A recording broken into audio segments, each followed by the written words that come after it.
My name is Yasmin Carter, and 3 weeks ago, I hired a professional cleaning service to deep clean our house as a surprise for my husband before our 10th anniversary trip.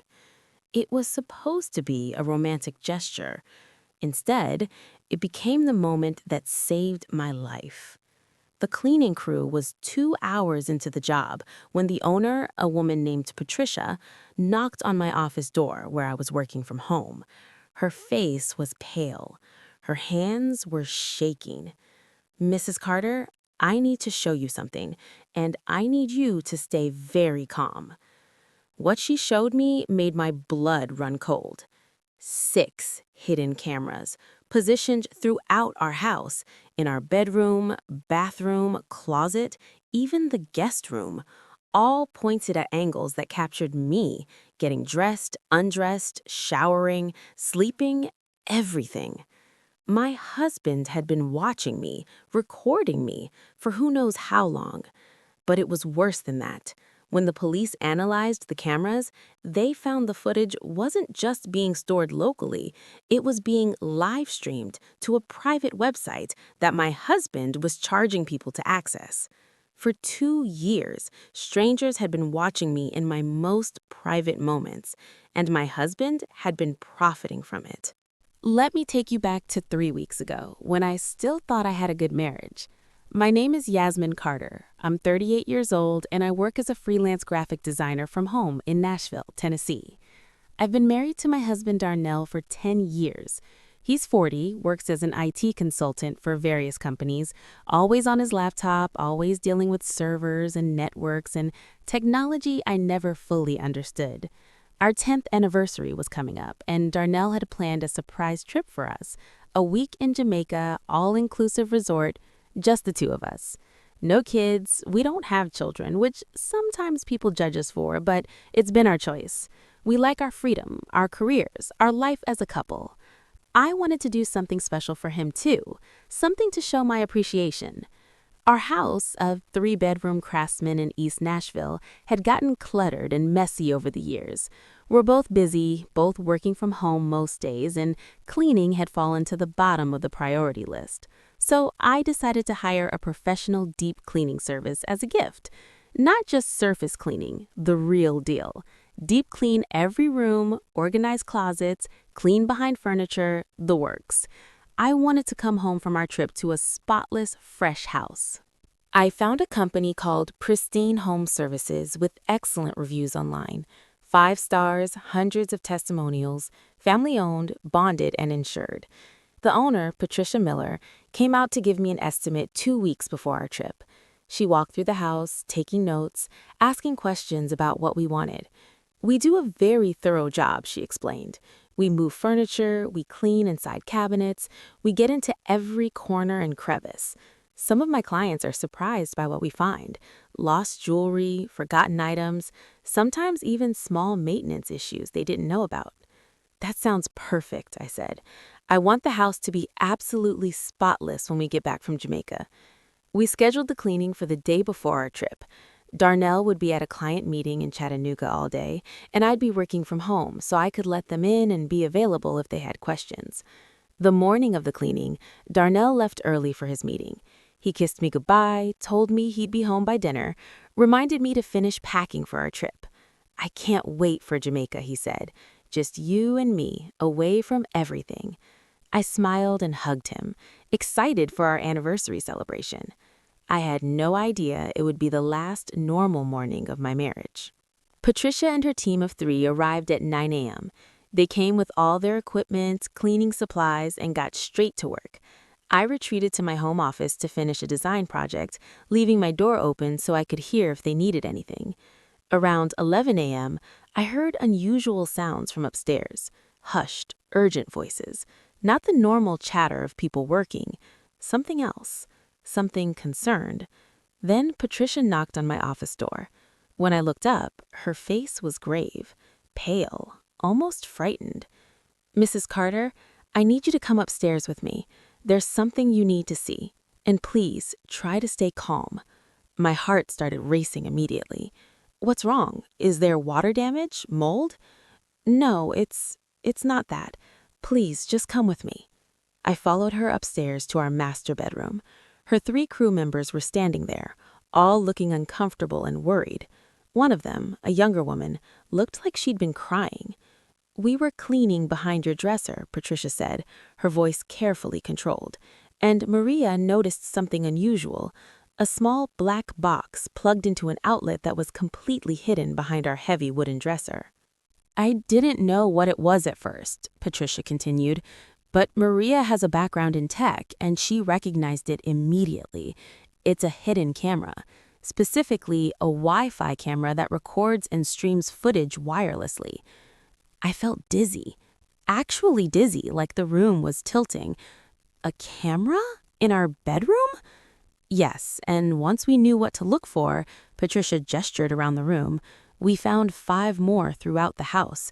She walked me through each location, behind a decorative frame in our bedroom, pointed directly at the bed, inside a smoke detector in our bathroom with a clear view of the shower, in a bookshelf in our walk-in closet, angled toward where I get dressed, behind a plant in the guest room, in an air vent in our home office, each one positioned to capture me, my routines, my privacy, my most intimate moments. The cameras are all wireless, Maria explained, her voice shaky. They're connected to your home Wi-Fi network. High-quality ones, too. Expensive. Whoever installed these knew exactly what they were doing. These aren't cheap security cameras. These are surveillance equipment. Could it be for security? I asked, desperately. Maybe my husband installed them for protection and forgot to tell me? Patricia and Maria exchanged glances. Mrs. Carter, Patricia said gently, security cameras don't need to be hidden, and they're not usually positioned to capture private areas like showers and bedrooms. These are hidden intentionally. Can we see what they recorded? I asked. My hands were shaking. Maria pulled out her laptop. The cameras are streaming to somewhere, but we can't access that without the login credentials. However, I was able to connect to one of them through your Wi-Fi network. They're not password protected on the local network. Whoever set these up wasn't worried about someone in the house finding them. She clicked a few keys and pulled up a live feed. There on her screen was our bedroom, the exact view from where we were standing, crystal clear, high definition. Oh my God, how long have these been here? No way to know for sure without accessing the main storage, Maria said, but based on the model of these cameras and some dust patterns I noticed, I'd estimate months, maybe longer. Months. I'd been getting dressed, showering, sleeping, living my life in my own home for months while cameras captured everything. We should call the police, Patricia said firmly. This is illegal. Even if your husband installed these, recording someone without their consent in areas where there's an expectation of privacy is against the law in Tennessee. This is voyeurism, possibly worse. But what if... I couldn't even finish the sentence. What if my husband had a reason? What if I was overreacting? Mrs. Carter, Patricia said, her hand on my shoulder. I've been doing this job for 15 years. I've seen a lot of things in people's homes. This is not normal. This is not okay. This is criminal. I called 911 with shaking hands. The dispatcher took my information and sent officers immediately. 2 police officers arrived within 20 minutes, a man and a woman, both taking the situation very seriously. Show us the cameras, the female officer, Officer Jenkins, said. Maria walked them through each location, showing them the camera behind the dresser, the one in the smoke detector, all 6 of them. The officers photographed everything, took notes, asked questions. Is your husband home? Officer Jenkins asked. No, he's in Chattanooga for work. He'll be back tonight. Do you know if he has technical expertise? Would he know how to install and operate equipment like this? He's an IT consultant. He works with networks, security systems, computer infrastructure. Yes, he'd absolutely know how to do this. The officers exchanged meaningful looks. Mrs. Carter, we're going to need to seize these cameras as evidence. We'll also need access to your Wi-Fi router and any computers in the house. We have a cybercrimes detective who can analyze where this footage is being sent. You think it's being sent somewhere? My voice came out as a whisper. "These are streaming cameras," Officer Jenkins said carefully. "That means they're transmitting data somewhere in real time. We need to find out where and who has access to it." The cybercrimes detective, Detective Ray Morrison, arrived within an hour with his laptop and equipment. He was a black man in his 50s, calm and professional who'd clearly seen some terrible things in his career. He connected to our Wi-Fi network and started analyzing the camera traffic. Patricia and her crew stayed. They'd called off the rest of their day's appointments. They'd found this nightmare, and they weren't leaving me alone to deal with it. After about 40 minutes of work, Detective Morrison's face went dark. "Mrs. Carter, I need to show you something, and I need to warn you. This is going to be very difficult to see." He turned his laptop toward me. On the screen was a website, a paid membership website, with a video player showing a live feed from our bedroom, my bedroom, real-time footage of the cleaning crew walking around, visible right there on a public website. "This site has been active for approximately 2 years," Detective Morrison said, his voice tight with barely controlled anger. "It has 247 paying subscribers. Your husband has been charging $29.99 per month for access to these live feeds. Based on the subscriber count and duration, he's made approximately $177,000 from this." I couldn't breathe, couldn't process the numbers. $177,000 from filming me without my knowledge and selling access to strangers. "There's also an archive section," Detective Morrison continued, and I could hear the anger in his professional calm. "Thousands of hours of recorded footage, categorized, time-stamped. He's been systematically recording and archiving your private moments." The police wanted to be there when Darnell got home. They wanted to catch him in the act, see his reaction, arrest him while the evidence was fresh. I agreed to everything in a numb daze. They set up in unmarked cars down the street. Detective Morrison stayed in my office, monitoring the website, documenting everything. Patricia and her crew finally left, but not before Patricia hugged me and said, "You call me if you need anything, anything at all." At 6:30 p.m., Darnell's car pulled into the driveway. I watched from the window as he got out, looking normal, relaxed, happy. Coming home to his wife. Coming home to the house where he'd installed cameras to film me for profit. He walked in the door with his laptop bag and a smile. "Hey, baby, how'd the cleaning go? House looks great." He stopped, saw my face, saw the 2 uniformed officers standing in our living room. "Yasmin, what's going on? What happened?" "Mr. Darnell Carter?" Officer Jenkins stepped forward. "Yes, what's this about?" "We need to talk to you about some surveillance equipment we found in your home today. Specifically, 6 hidden cameras positioned in private areas of this residence." I watched his face change. Just for a second, a flash of panic, calculation, and then forced confusion. "Cameras? What cameras? I don't know what you're talking about." Detective Morrison came out of my office carrying his laptop. "Mr. Carter, we've traced the Wi-Fi traffic from the cameras in this house to a website registered under your name and email address. A website that's been streaming live footage of your wife and charging subscribers for access. We have server logs, payment records, and your login credentials. Would you like to continue claiming you don't know what we're talking about?" Darnell's face went white, then red, then he looked at me with an expression I'd never seen before. Rage mixed with something like betrayal, as if I'd wronged him by discovering his crime. "You went through my stuff," he said to me. Not denial, not apology, accusation.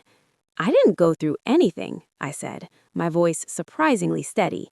"A cleaning crew found cameras hidden throughout our house, cameras pointing at me, recording me, streaming me to strangers who paid you money to watch. It's not what you think.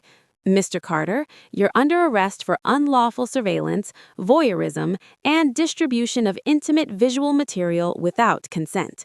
Officer Jenkins moved forward with handcuffs. "You have the right to remain silent."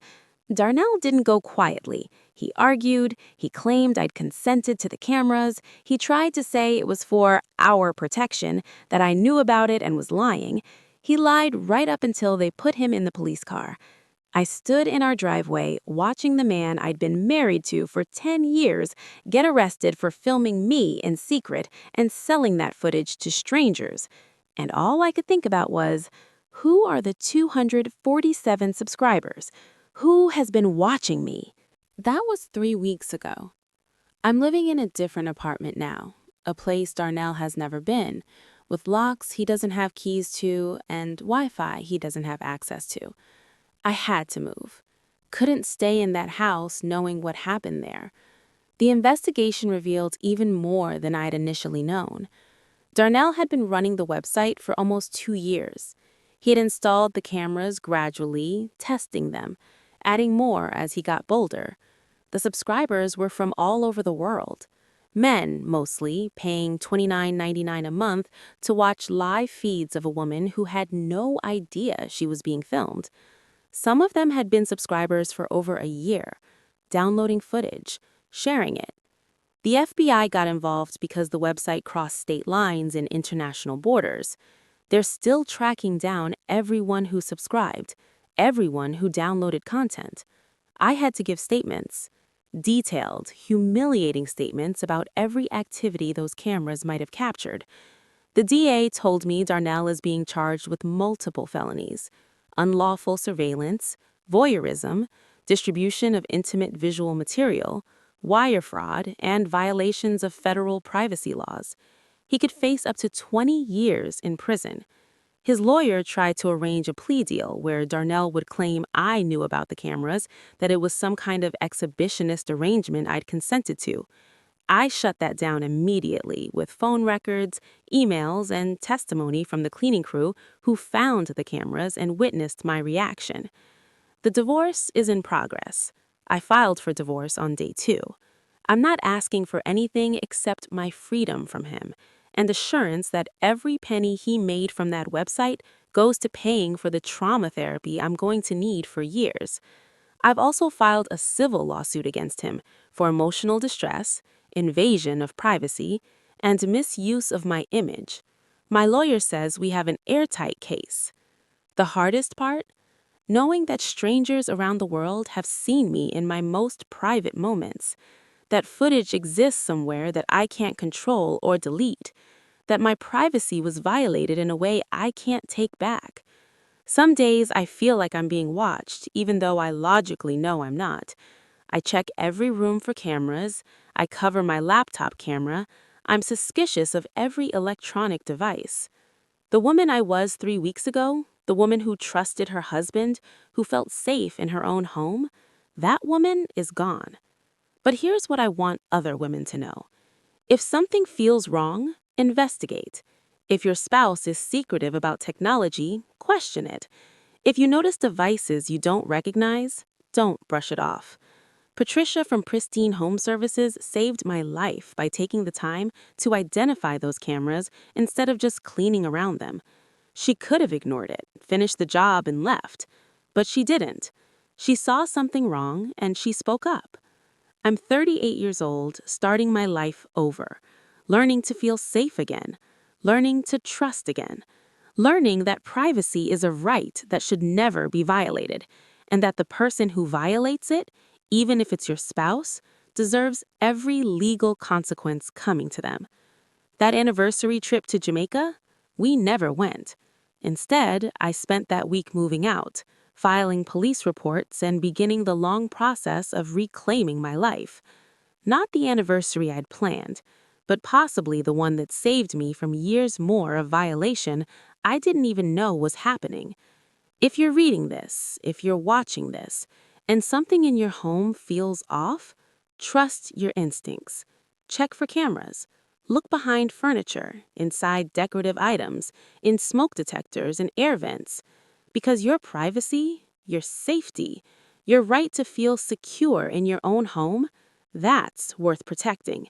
And anyone who violates that, even someone you love, even someone you married, deserves every legal consequence coming to them.